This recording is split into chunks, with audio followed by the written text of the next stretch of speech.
Welcome to UNAM Chicago's CAFÉ EXPRESSO, a space for bilateral conversations with people from all walks of life.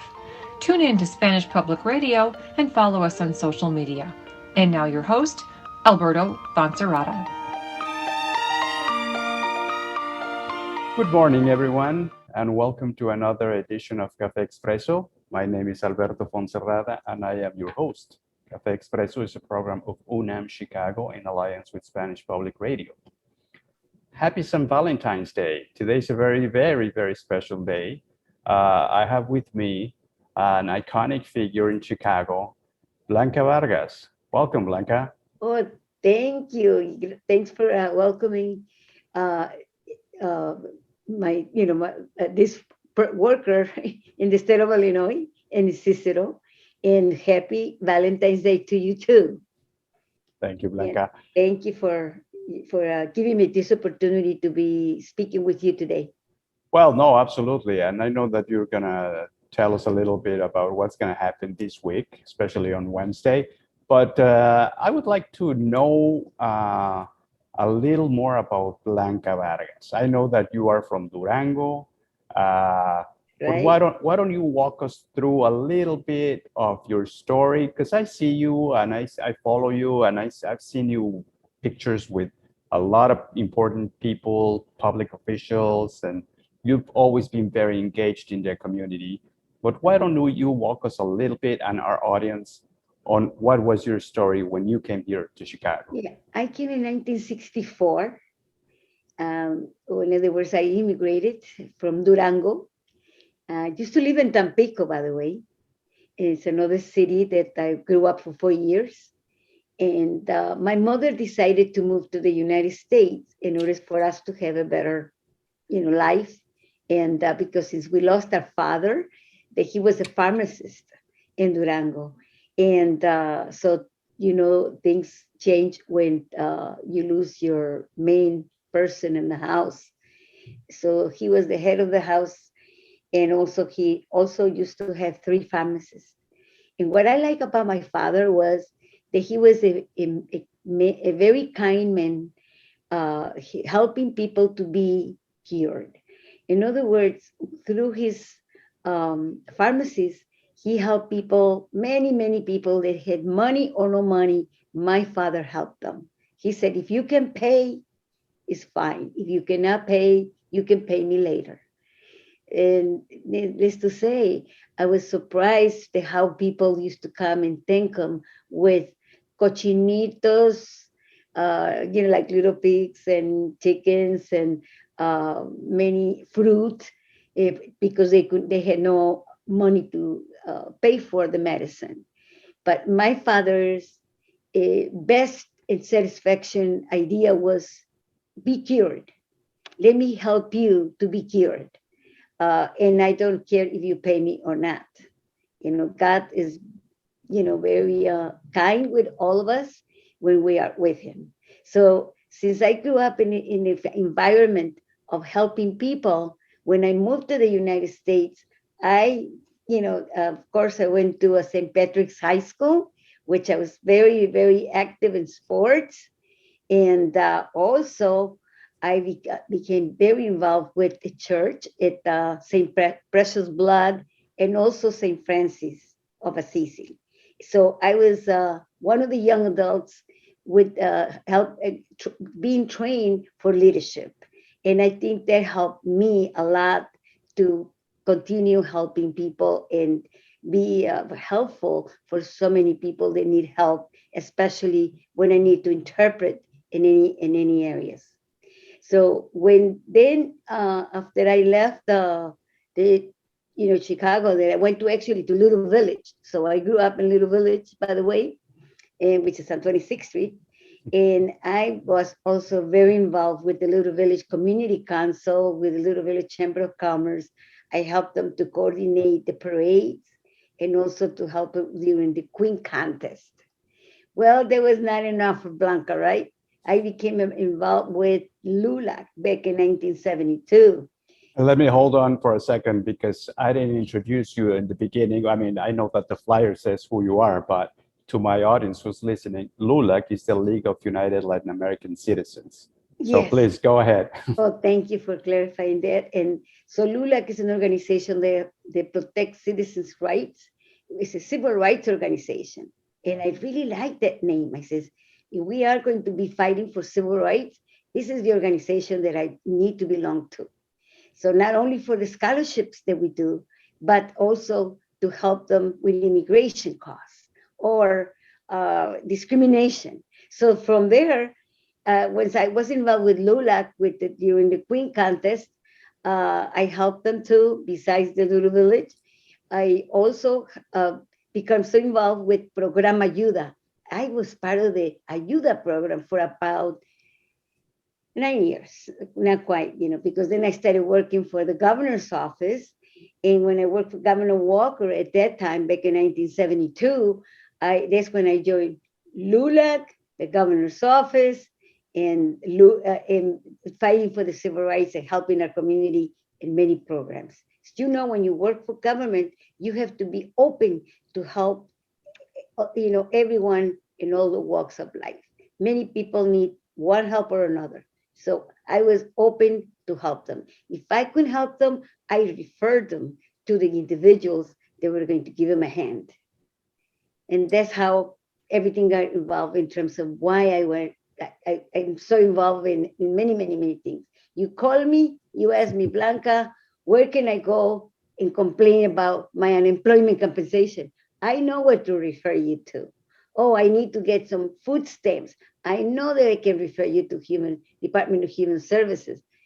And if you need also a complaint, you have a complaint about an attorney, or you have a complaint about a doctor, we have another agency, state government, to do that. So it was growing, and now I am so glad that under the governor's, current governor at this time, he has a welcoming centers that was established back in I don't recall the year, but it was during Blagovich.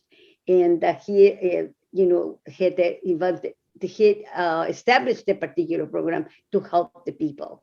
I didn't work in the welcoming centers because I was working for the Department of Human Rights as a liaison to invite people to come and file a charge with our agency.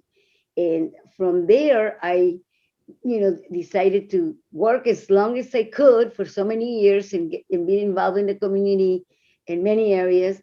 I decided to apply for a position at the town of Cicero. So I'm currently working for the town of Cicero at this time. Oh, okay. I never leave LULAC. I never left LULAC. So I've been a member of LULAC since 1972. And this coming February 17, we are celebrating our 50th anniversary since I belong to LULAC. And why? Because I want to help students to get the scholarships. And that's why every year I raise funds to get funding for the scholarship recipients. Some of the students already working in NASA, in La Uno, and so many engineers, doctors. I mean, I'm very proud of so many scholarship recipients that received the scholarship from LULAC, and I continue to do that. And of course, instead of celebrating my birthday, about a month ago, I decided, okay, why don't we celebrate on February the 17th? February 17th is a very, very important day. That's when LULAC was founded back in 1929 in Corpus Christi, Texas. And that's the reason that I celebrate with honored, and I am very proud of having an organization like LULAC that I, put my eyes on, since then. I said, I'm going to be part of it for LULAC in order for us to be help our youth. And so hopefully you can join us on February 17 at here in Cicero at the Regency Ballroom. So we are going to have a function with, guess what? Some state officials that are running for office, and also for judges. And I make sure that many judges are also were slated to be part of the system in order for us to have bilingual judges in our system, in our Cook County. Good. So, but of course, I love politics. I love politics since 1980. And when I became a delegate to the Democratic Convention for Jimmy Carter. I know that that's where I was gonna go first. Well, Okay. you jumped in and announced the Wednesday event, and congratulations on that. That is fabulous work that LULAC has done. I'm sorry I jumped so fast. No, that's great. That's a giveaway. And yeah, thanks for kind of like remembering all these things that happened throughout these years. I remember when I met you, actually, that when I came to Chicago to work for the Mexican consulate to open the Office for Political Affairs, Rod Blagojevich was the then governor, and I do remember the work we did with the welcoming centers and all that. Now I know Great that memory. you were also involved in the Fiesta del Sol. Oh yes, since 1974. Yeah. Mhm. I was part of the committee. With Now, Bill what is the Slater. Fiesta del Sol for those people that don't know, or for the people in Mexico? What is the Fiesta del Sol? I know, but why don't you tell us? Yes, Fiesta del Sol it was founded by Bills and Neighbors. It's a community-based organization, and they decided to, in order for us to introduce ourselves to the Anglo community, African American community, is know us or meet us for our culture. We are rich in culture. We celebrate, our culture. We have many artists. So the point was to disseminate information about how many artists we have, like at that time, Alejandro Romero was one of them. Yes, which is actually, by the way, we're having an exhibit by Alejandro Romero at UNAM Chicago, and it's going to be throughout February. Wow, I remember meeting Alejandro Romero at the Ayuda program, and he, was very, he's very instrumental in giving a good name to our community, and that's why Fiesta del Sol was established in order for us to, to show that our multi communities, to let them know that we do have a culture and that we do preserve our Hispanic heritage. Excellent. And that's the reason. And you probably heard about the Fiesta del Sol. Many of you have. It is not only mariachi and trio, but also our artists that bring so many artisans, that bring the arts and crafts and all those the textiles and all those things. Yes, I've been there. It's an amazing. Now let's go back to where you were going. Political junkie. I've seen pictures of you with Obama and with a bunch of public officials. Why are you so addicted to politics? Well, actually, when you love politics, you're hanging around with the politicians. And that's the reason that we, interact and know your culture. I know your culture, know my politics. I will know your politics. You will meet the politician by knowing him, conversing, and let them know about the needs of your community. For instance, we had JB Pritzker the other day in a meeting. And the first thing I asked him was, if you become elected or re-elected in the state of Illinois, are you willing to hire more bilingual Spanish speaking? And his answer was yes. Please help me to find more bilingual staff to work for us. So that's why now I don't just to take a picture because I want to take a picture with. No, because I have something in mind to tell them, to express what we need. Good job on that. Mm-hmm. What's the politician that you admire the most, probably, in your life? Is there anyone? Oh, the one that I like the most? Okay. Or admire? I like them all, but especially I would say Jimmy Carter. Okay. Yeah. He invited me to the White House. It was the first person who invited me to the White House. So as a delegate to the convention, we had the privilege to come to visit him at the White House. Wonderful. And George Bush also. So LULAC is a nonpartisan organization, so we deal with Democrats and Republicans. Mm-hmm. Well, Blanca, you do fantastic work, and congratulations on everything you do. Looking forward to Wednesday. That's really a great milestone for you, for the organization. We'll be there, and thank you for agreeing to do this interview. Oh no, thank you for inviting me and express what I needed to tell the community. Here we are, and we are here to help each other. especially because of the COVID.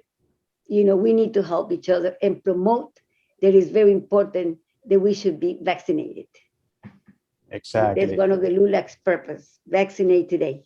That's right. You heard it from Blanca, and I'm sure we will be working on different capacities from UNAM, but I really want to thank you again for... You're welcome. You're welcome. And to come back again. You will have to come back again. And to my audience, thank you very much. My name is Alberto Foncerrada. I am your host. This has been another edition of CAFÉ EXPRESSO, a program of UNAM Chicago in alliance with Spanish Public Radio. Until next time. Until next time. Ciao. Gracias.